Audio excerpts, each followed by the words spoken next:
Muchísimas gracias. En definitiva, vimos, como bien lo señalaba el presidente Cerezo, de alguna manera cierto contraste entre lo expuesto en la primera parte y lo manifestado en la segunda parte, que es justamente la razón de ser de esta comisión, ponernos de acuerdo, como lo decía el presidente Cerezo también. Vamos a hacer algunas preguntas para profundizar un poco en el tema, brevemente, desde luego, comenzando por 100. Usted manifestaba en su exposición de que el esfuerzo que debe hacerse es buscar un presupuesto por resultados. Al analizarlo aquí expuesto de la ejecución de la cooperación internacional, ¿cómo califica usted esos resultados a la luz de los estudios que han realizado? Bien, a ver, básicamente lo que yo propongo es un modelo de gestión para resultados del desarrollo, dentro de lo cual está el presupuesto por resultados. Lo que nosotros hemos analizado hasta ahora es que los avances en ese paradigma todavía están en una fase inicial, repito, en la fase principalmente del diseño. O sea, se plantean algunos objetivos, se plantean algunas estrategias y se asignan algunos recursos a eso. Sin embargo, el ejercicio todavía no se ha logrado llevar a lo que, de hecho, el mismo manual que sacó Finanzas y CGPLAN como un gran aporte presenta, y es lo siguiente: cada entidad sigue teniendo su mandato, su rectoría, y al final del día envían un plan operativo anual que responde en definitiva a un techo que manejan. Sin embargo, bajo este paradigma se debe fijar, por ejemplo, el caso que les mencionaba antes, solo para aclarar, de nutrición crónica infantil. Está clarísimo que eso es algo que trasciende el ámbito de rectoría de una sola institución. Y entonces, para poder implementar este paradigma, se debiera hacer un plan que tome en cuenta las distintas entidades, y no va a lograr una entidad sus resultados si no logra los de otro. Concretamente, el grueso de lo que va a necesitar hacer salud depende del medio ambiente, pero el medio ambiente tiene su presupuesto al fin de cuentas hecho aparte, digámoslo así. Y el otro que no mencioné, pero que sí quería destacar es, tenemos todavía un presupuesto que va, digamos, un poco en contra del paradigma en el siguiente sentido. Una parte importante de los ingresos ya tiene un destino específico, independientemente de cualquier desempeño. Entonces, dentro de estas limitaciones se está avanzando, pero se van a requerir seguramente incluso reformas constitucionales, reformas a leyes específicas para movernos hacia esa institucionalidad. Muchas gracias.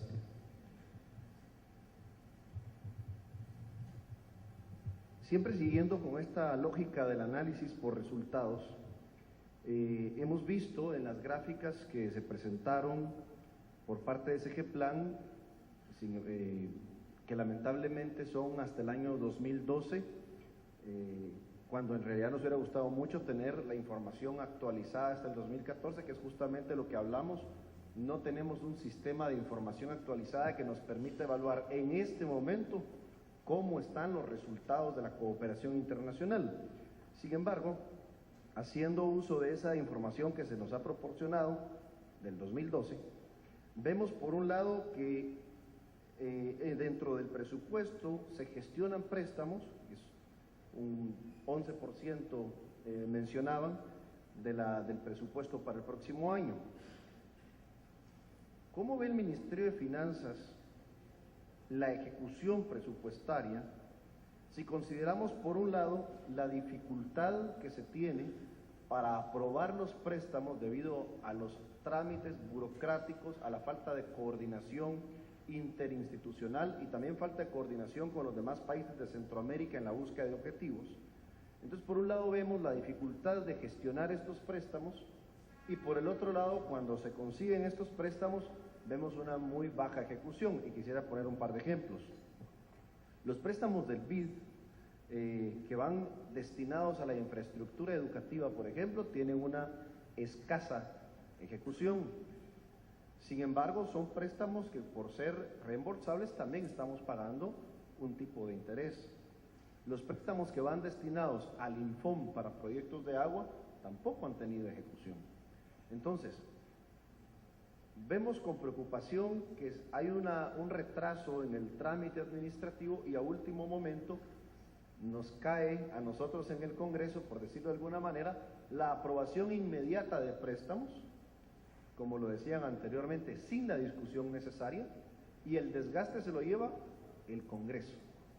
Entonces, la pregunta, señor viceministro, ¿cuál es la evaluación que ustedes hacen o qué acciones van a tomar para evitar, por un lado, el retraso en la aprobación de estos préstamos dentro de esa coordinación interinstitucional que tiene que haber, y por el otro lado, para corregir esos problemas que generalmente se dan en las cláusulas contractuales de los préstamos que hacen difícil su ejecución? Bueno, buenas tardes.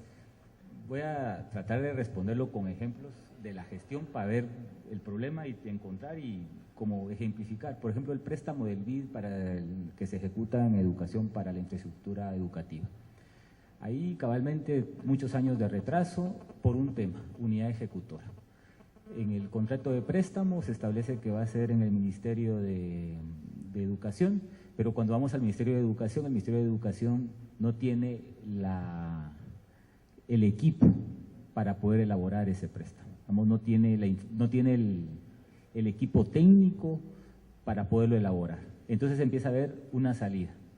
Entonces, para poder la salida tenemos que hacer un cambio a la unidad ejecutora para trasladar a los especialistas los que conocen de infraestructura, que ahí se trasladó ahora el tema de UCP, que está en el Ministerio de Comunicaciones. Para hacer ese cambio es necesario cambiar la unidad ejecutora e ir al contrato de préstamo para hacer una adenda y cambiar el contrato. Y ahí empiezan los retrasos. Uno, por poder avanzar. Ese es en el que conozco, en el tema con el BID. Entonces es un tema de también cómo nace el préstamo, en dónde está, cómo se prepara la institución. Es un tema de gestión. Y ahí podemos pasarnos también, por ejemplo, voy a pasarme al tema del agua, con Infom, que hay ahí acciones de carácter técnicas, acciones políticas, pero también temas operativos legales. Se quiere hacer una construcción o a empezar un proceso en un terreno, en un espacio para hacer, por ejemplo, perforación de pozos, para hacer una exploración, pero el terreno no está a nombre de la municipalidad, está a nombre de una asociación. Entonces la asociación, no se puede porque no está a nombre de la municipalidad, entonces no puede hacerse inversión en un predio privado, aunque sea de beneficio. Y ahí empiezan los dictámenes. Ha habido una estrecha coordinación con CGPLAN, finanzas, de poder encontrar mecanismos para eso. Entonces, esos son temas de gestión. Yo creo que nosotros, y lo hablo ya como guatemalteco y ahora como funcionario público, que me encanta ser funcionario público, tenemos que hacer un análisis global de todo nuestro andamiaje legal. No podemos seguir operando con leyes del siglo pasado. Sí, que nos exigen, que en un momento jugaron su papel, pero ahora nos entorpecen o nos ponen trabas en el tema de ejecución. El tema es que si cambiamos una ley, yo les voy a poner un ejemplo, el otro día estábamos haciendo un cambio, una propuesta, y me dice, mire, no se puede, tiene que ir a una circular de 1965. Entonces, mire, tráiganme esa circular para verla, una circular que estaba totalmente fuera de contexto, ¿verdad? Entonces, cuando uno empieza a ver ese tema, ese ordenamiento de nuestro Estado, digamos, de los arreglos políticos que tenemos, y cabalmente, y coincido mucho con lo que dice el presidente Cerezo, ¿verdad? Tenemos el presupuesto el acuerdo político global, donde nos ponemos de acuerdo para ver qué país vamos a ir construyendo, pero si para construir eso hay un montón de problemitas, un montón de acciones que nos limitan ya estando ahí, tenemos que revisar eso, ¿verdad? Entonces yo creo, y en su respuesta, digamos, esos son temas de carácter operativo. Por otro lado, digamos, en la ejecución misma, que también hemos tratado nosotros y asumir nuestras responsabilidades, porque creo yo que también esto no es solo, es muy fácil decir el pasado, las leyes, sino, pues en qué estamos. Parte también que hemos tratado de ir viendo, de ir mejorando, y como esto es una mejora continua, ¿verdad? dentro del mismo ministerio ir mejorando nuestros procesos, ponernos tiempos. Hemos ido generando métricas dentro del ministerio de cuántos son los procesos administrativos, para que nuestros técnicos también puedan ir avanzando y dando soluciones. Hemos conversado también, porque ese es un tema de instituciones, digamos, hemos hablado con la otra parte, digamos, aquí tenemos compartidos a veces con CGPLAN, dictámenes conjuntos. Normalmente, ¿cómo se hace? Hago el dictamen y no sé lo que pensó CGPLAN. CGPLAN hace el dictamen y no sé qué dijo Finanzas. Mire, es que lo que dijo Finanzas… Entonces ahora lo que hacemos es conversar, ponernos de acuerdo y avanzar en dictámenes conjuntos, que son temas de gestión, ¿verdad? Temas de comunicación, que a veces son, ¿cómo les digo yo? Toman cosas muy operativas, pero que al final pues concluyen. Y por otro lado están los tiempos, ¿verdad? Los tiempos que a veces no coinciden con los organismos, ¿verdad? Los desembolsos no llegan, que están de vacaciones o que falta tal información, que parte también, o autorizaciones internas, que también registros de firmas, que de alguna manera… Entonces es todo un tema de gestión que vamos avanzando y creo yo que que se va mejorando día con día, pero sí hay cosas de fondo que sí tenemos que analizar. Un par de repreguntas sobre el mismo tema. Usted menciona de que, por ejemplo, en el tema de la infraestructura educativa no está definida la unidad ejecutora. Primera repregunta, ¿cuánto tiempo se lleva o llevan ya en esta indefinición de la unidad ejecutora? ¿Y cuánto tiempo más tiene que pasar para que se define y se ejecuten esos fondos? Porque el tiempo pasa y pagamos intereses. Pregunta número 2, si tienen dos instituciones que están haciendo evaluación y están haciendo dictámenes, ¿por qué no consideran antes de suscribir los préstamos aspectos como, por ejemplo, sobre qué terrenos van a construir los edificios para los cuales están pidiendo el dinero? Bueno, en la primera pregunta, tal vez aclarando, no es que no esté definida la unidad ejecutora, el préstamo nace con unidad ejecutora, eso es bien importante. Aquí lo que hay es que la unidad ejecutora donde estaba, cuando empezaron a hacer la ejecución, y da tristeza ver que en un par de años la ejecución fue de $40,000, $50,000, y lo que se ejecutó fue sueldos y salarios de personas y no se avanzaba, digamos, y era porque se estaba preparando y era por un tema de que no es que no se quisiera, sino que no estaban las capacidades institucionales para hacerlo. Entonces se buscan los mecanismos para poderla hacerla viable, se hace esos cambios, lo cual generó su tiempo y se desentrampa y ahora entra en tema de ejecución. Ese es un tema que es parte del análisis, parte de lo que hay que ver de esas deficiencias. Ese es un préstamo que se negoció 2008, 2009, si no mal recuerdo. Entonces son cosas que se tienen que ir mejorando. En el otro tema cabalmente, como usted dice, son temas de los beneficiarios, de lo que la idea de proyecto que se maneja, de los cambios que se van haciendo y del nivel de los beneficiarios que se hacen. Digamos, lo ideal que se necesita es tener, bueno, ya tenemos la certeza de la propiedad, cómo se va a hacer eso, pero eso en el análisis global de la idea del proyecto, que también se está trabajando en eso, en cómo mejorar los perfiles de proyectos sin hacer ya con mecanismos de implementación.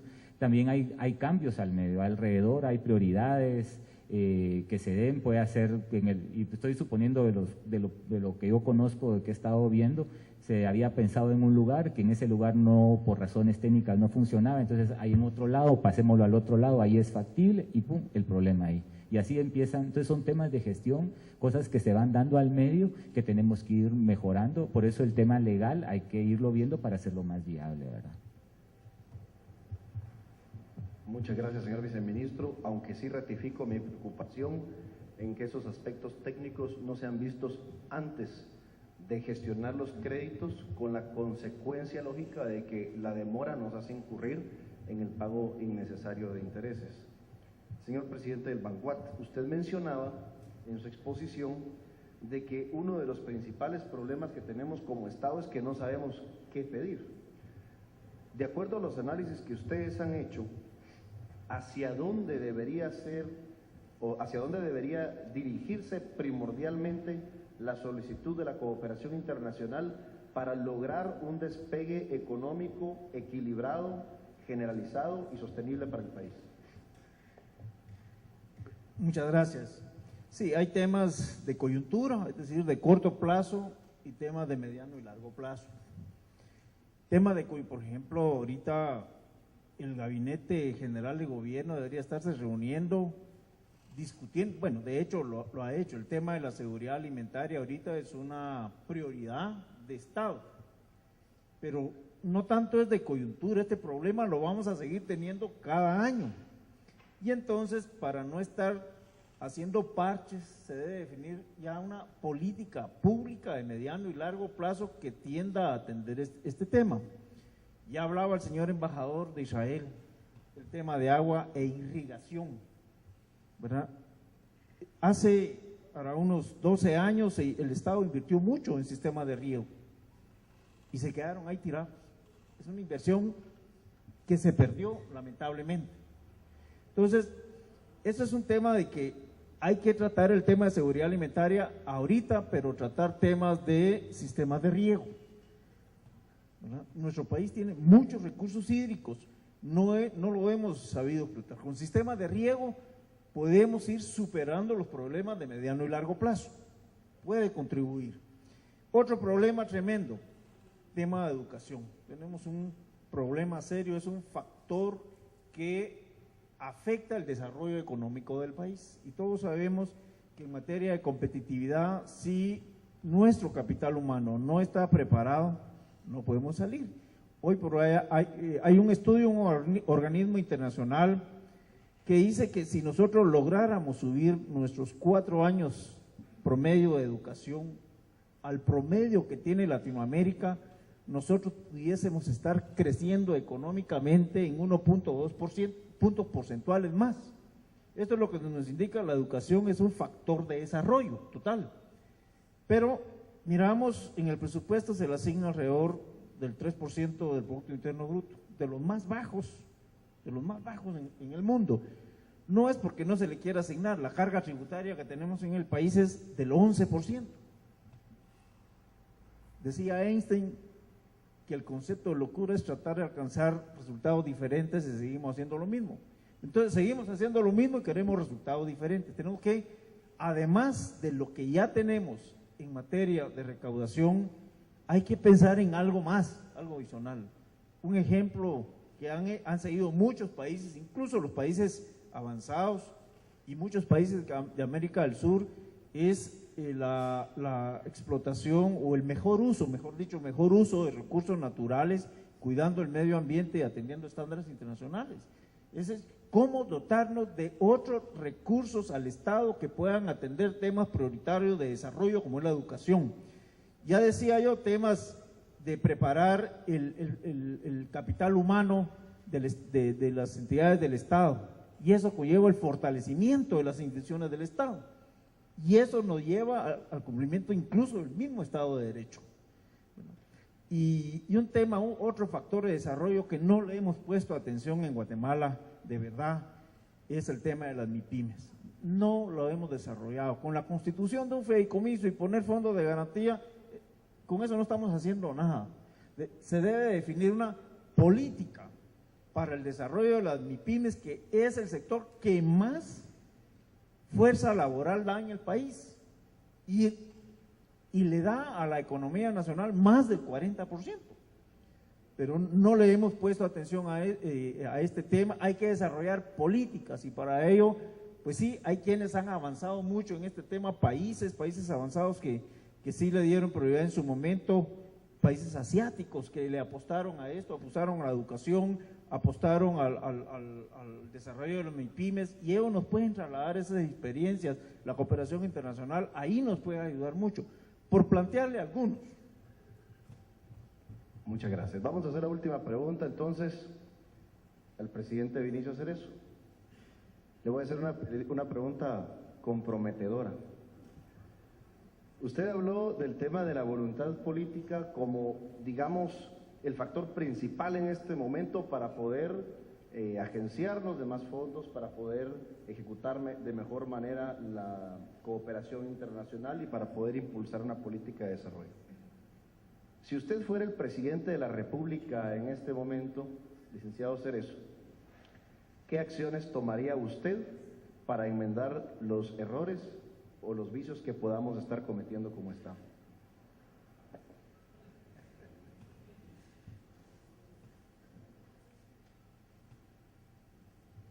verdad es que prefiero no pensar en que si yo fuera presidente de la República en ese momento, porque creo que la tarea de los expresidentes en Guatemala es cooperar y apoyar con el Estado para que se hagan bien las cosas.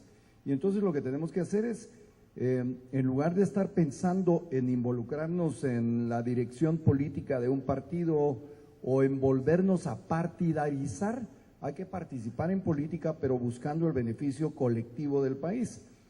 Y en esa línea de pensamiento, lo que yo creo que lo que debería de impulsarse con los presidentes para empezar es tratar de aprovechar la experiencia de los expresidentes, de sus errores y de sus aciertos, con la creación de un comité de expresidentes como se hace en los Estados Unidos de América y en muchos de los países civilizados. Yo he visto que aún en España, donde he notado una extrema polarización ideológica en este momento, en los momentos críticos se invita a los expresidentes para tomar algunas decisiones políticas.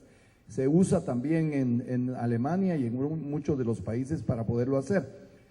Para empezar, en segundo lugar, yo creo que lo que se debería de hacer en este momento es sentarnos los diversos sectores, no para discutir un pacto fiscal, sino que cuáles deberían de ser los objetivos del desarrollo en Guatemala, y esto es fundamental, y cuáles deberían de ser las medidas que se deberían de adoptar para tener los instrumentos que se pudieran en marcha. Aquí se han mencionado varias, entre ellas algunas reformas constitucionales, pero no convertir la reforma constitucional, por ejemplo, en un tema de oportunidad o coyuntural. Bueno, yo me voy a poner a empujar la reforma constitucional para ser candidato presidencial otra vez. Eso no tiene sentido, ¿me entienden?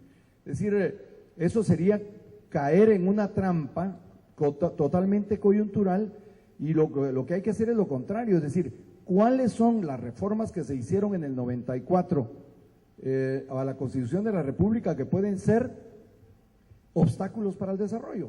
Y ponernos de acuerdo todos y empezar esa reforma de común acuerdo con el objeto de resolver los problemas legales. ¿Por qué, por qué no aprobamos la ley de servicio civil? Este es un tema que ha de tener yo no lo entiendo, o sea, ¿por qué no aprobamos la ley de servicio civil? Porque apoyar la carrera administrativa, mejorar los salarios de los funcionarios públicos y darles entrenamiento para tener una mejor calidad y rendimiento es fundamental, pero el rendimiento, la calidad, los salarios y todo va a tener sentido si uno entra a la administración pública y que crea una carrera administrativa y está seguro de que no lo van a despedir cada 4 años después de haber puesto toda su vida al servicio de los intereses del país. Eso es fundamental. De lo contrario, lo que se fomenta es el oportunismo, aprobar el oportunismo que implica, yo voy a estar 2 años ahí, van a dar chance, entonces voy a ver qué hago, en lugar de ver qué hago por el país. Es decir, para empezar, después la necesidad es sí ponernos de acuerdo sobre cuáles son los objetivos del desarrollo para este periodo, para dentro de 4 años y para el año 32, pues, por ejemplo, y cuáles objetivos están profundamente vinculados con la visión regional del tema. Honestamente, yo creo que la visión sobre la integración centroamericana no debe ser una visión utópica, un sueño centroamericano que debemos de alcanzar a como dé lugar. No. La integración centroamericana es un instrumento para el desarrollo, y es el único instrumento que va a permitir realmente obtener los recursos suficientes y trasladar a la cooperación y al mundo en general una visión de que somos civilizados y de que queremos salir adelante y queremos cumplir con nuestras tareas, porque hay otro dilema aquí, el problema de la confianza, ¿verdad? Una de las quejas que se tienen siempre sobre los centroamericanos es que tomamos decisiones, suscribimos acuerdos y después no cumplimos con esos acuerdos. Entonces, ese tipo de cosas hay que transformarlos. Por lo tanto, yo creo que el presidente actual o el futuro presidente debe de tener definitivamente una actitud. Ya es presidente, entonces tiene que convocar a la sociedad a hacer acuerdos en función del desarrollo. Eso es lo que se tiene que hacer, ¿verdad? Y si lo hace, va a hacer que su partido político gane. En cambio, si no lo hace, lo que va a hacer es crear tal nivel de conflictividad porque van a pasar por lo menos 20 años haciendo bien las cosas antes de que un gobierno salga y la gente está satisfecha por lo que hizo. Y entonces por esa razón en Guatemala cambiamos sistemáticamente de gobierno porque siempre tenemos una deuda pendiente o una frustración o algo que no se alcanzó porque hay cosas que solo se alcanzan haciendo acuerdos nacionales o concertando con los demás. Por lo tanto, el gran llamado en este momento es que todos los guatemaltecos de cualquier sector, desde el presidente de la República para abajo, y ahí sí al presidente al presidente de turno le corresponde esa tarea, es que tenemos que sentarnos a definir, y eso ya se ha dicho, es casi un lugar común, pero es la verdad, a definir qué Guatemala queremos. Para empezar, no podemos seguir gobernando para el 50% de la población. O incorporamos a todos los sectores de la población, o simple y sencillamente no podemos sacar adelante al país, porque tenemos afuera a la mitad y lo que estamos creando es la base de una conflictividad social que nos va a traicionar en algún momento determinado. Entonces yo creo que por eso me gustó la idea de lo que hizo la comisión. No somos enemigos, no somos competidores. La competencia es como cuando yo juego un partido de tenis con alguien o ver a Serena Williams compitiendo con ¿cómo se llama la otra tenista? Una danesa, pero el dilema es, se dieron duro en el curso de la competencia, pero después llegan a la net y se dan un abrazo y ella misma, la danesa, dijo, bueno, ahora nos vamos a ir a celebrar juntos, porque ya estuvo, cuando ya pasó la elección y se acabó la campaña electoral, debería de terminarse la campaña electoral y debería de empezar la construcción de los próximos 8 años o los próximos 12 años de trabajo. Eso es un poco lo que yo les transmito.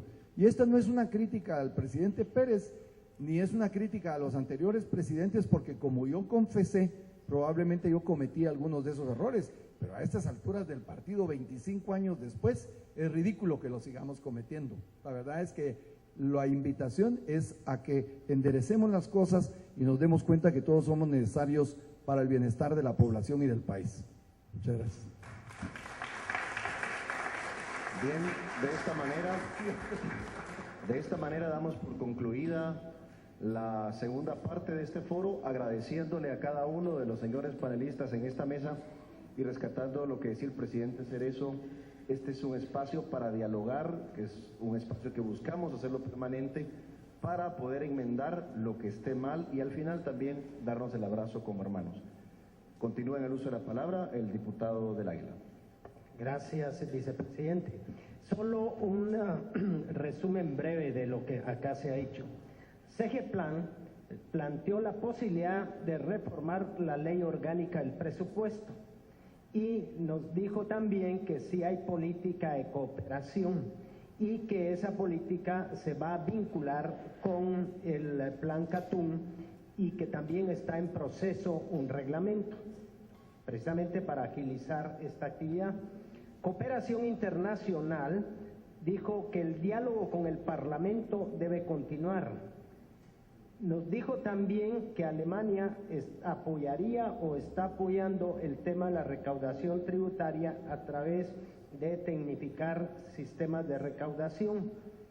Y también se manifestó que hay que hacer reformas estructurales, especialmente en temas como las consecuencias del cambio climático, si no, este asunto va a ser recurrente. Habló también de que se tengan más cultivos en el corredor seco, además del maíz, y que debemos analizar la cooperación financiera para saber cómo manejarlo, si con deuda externa o con deuda interna. Sieca nos dijo, dentro de otras cosas, que Centroamérica debe buscar un eslabonamiento. También nos habló de ausencia de coordinación entre esfuerzos nacionales y regionales. Nos dijo también que hay que alinear prioridades y tener una comunicación permanente. Relaciones Exteriores nos dijo que los países de renta media baja se han unido para tener un conjunto más amplio de indicadores, es decir, que no solamente sea el de renta media baja, y que habrá que hacer ajustes fiscales y definir prioridades sectoriales. Nos dijo también algo muy importante, que después de 2015 debemos tener una agenda universal que contemple la vulnerabilidad de los países y el tema de la migración. En el ínterin se dio la participación al señor embajador de Israel, que no está presente, pero que creo que todos le debemos un agradecimiento por lo que nos dejó saber, y en lo personal comparto que el agua es un tema de seguridad nacional, y por eso han habido intentos, no sé si ya Naciones Unidas dejó pasar alguno, de declarar el agua como un derecho humano. O sea, los que tenemos agua, es decir, eventualmente ya como un derecho humano ya no podemos decir esta agua es totalmente mía. Entonces, muchas gracias, señor embajador. Y Finanzas Públicas nos habló de tener una gestión, pero orientada a resultados, ¿sí? Y el tema de que se está analizando los seguros para las consecuencias del cambio climático y gerenciar la cooperación y revisar ese andamiaje legal que podría ya no estar actualizado. 100 nos habló de que hay mucho interés ahora en conocer los resultados de la cooperación y también los resultados de lo que se hace con los recursos internos. Habló de políticas públicas estables que trasciendan a los gobiernos, de fortalecer y modernizar el Estado, enfatizó en la carrera de servicio civil y fortalecer el sistema estadístico nacional. El señor presidente del Banco de Guatemala nos dio una explicación sobre CAPTAC, que dentro de todo también abarcó priorizar necesidades, implementar CATU, y que alguien coordine la cooperación, ya sea a nivel del gabinete económico o de una reforma a la ley del organismo ejecutivo, y fortalecer a CEGEPLAN. Es decir, el expresidente nos habló de que el presidente de la República asuma una función, quien quiera que sea, de estadista, que ya los colores que lo llevaron a la presidencia ya no son tales, en otras palabras es el azul y blanco, y que debemos ver la capacidad del Estado para implementar lo que hay que implementar. Creo que una conclusión también es que esto que hemos iniciado en la comisión continuará. El punto final del programa, según me ha indicado el presidente de la comisión, es que las palabras finales estarán a cargo del diputado Eugenio González, quien nos acompañó en la mesa, y con esas palabras daríamos por clausurado el evento, reiterándoles la invitación a un delicioso almuerzo. Diputado.